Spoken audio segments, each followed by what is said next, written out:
යාළුවනි මාර සොමි වීඩියෝ එකක් අනිවාර්යයෙන් බලන්න ෂෙයා කරන්න.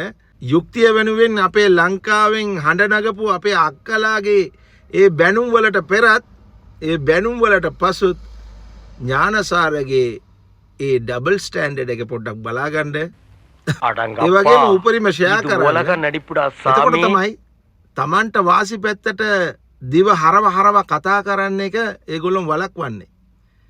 මේ පොඩි සංසිද්ධිය වල අනේ කවුරුවක් කලබල වෙන්න ඕන නෑ මහත්තුරු නෝනලා.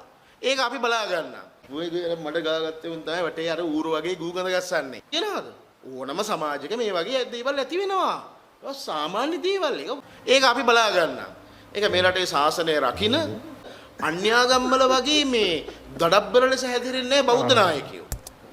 ඒක අත්දැකීම් කියන්නේ. අත්දැකීම් බහුල මිනිස්සු තමයි මේ බෝධිසත්ව වෙන්නේ බුදු වෙන්නේ.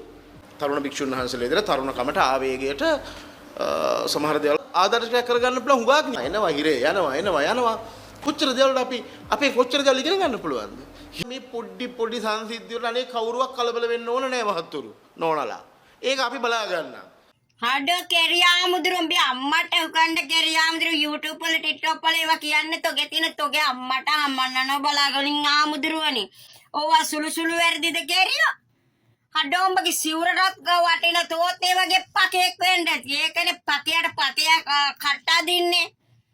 ඌට කට්ටා දින්නේ උඹත් ඒ වගේ කැරියෙක් වෙන්න ඇති. උඹත් කී දෙනෙක් ප්‍රදූෂණය කරත් දන්නේ නැහැ. ආමුදුරෝ උඹ සිවුර දාගලා ඉන්න විදිහට පන් හොඳේ සුළු දේවල්. යකෝ සුළු දේවල් දියකෝ මිනිමරණ වැඩ.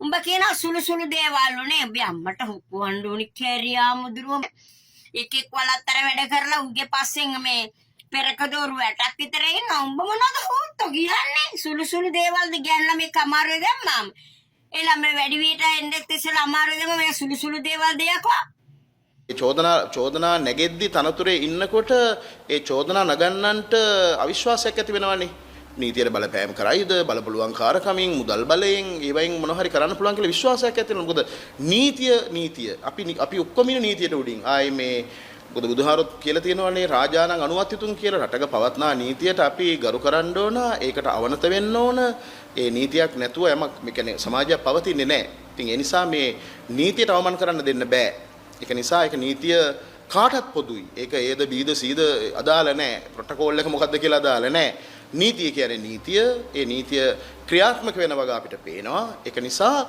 ඒ නීතියට මේක බාර දීලා දැන් මේක නීතිය හමුවේ තියෙන්නේ තනතුරෙන් ඉවත් වෙලා සාධාරණ ඉෂ්ටකරනද එතකොට යම් ප්‍රමාණයකට හෝ මේවා සමනය වෙයි මිනිස්සු යම්කිසි හොඳ විදිහකට කල්පනා කරයි ඔව් මොනවා වුණත් තනතුරෙන් ඉවත් වුණා ඒක ඒ වැරදි කරගන්න මොකද තනතුරේ හිටියා නැතා කියලා නීතියෙන් ඔප්පුනෝදින් අනිවාර්යෙන් මේ යායුත්තනට යන්න එපායේ ඒ නිසා මම හිතන්නේ මේ තනතුරු ආවරණය මේ තනතුරට මුවා වෙලා මේ මොනවද කියන්නේ මේ හැංගි මුත්තම් පානවා කියලා. හැබැයි මම හිතන්නේ මේක තමයි වෙලාව ඒ పూర్වාදර්ශය සපයන්න. අඩංගප්පා இது உலக நடிப்புடா சாமி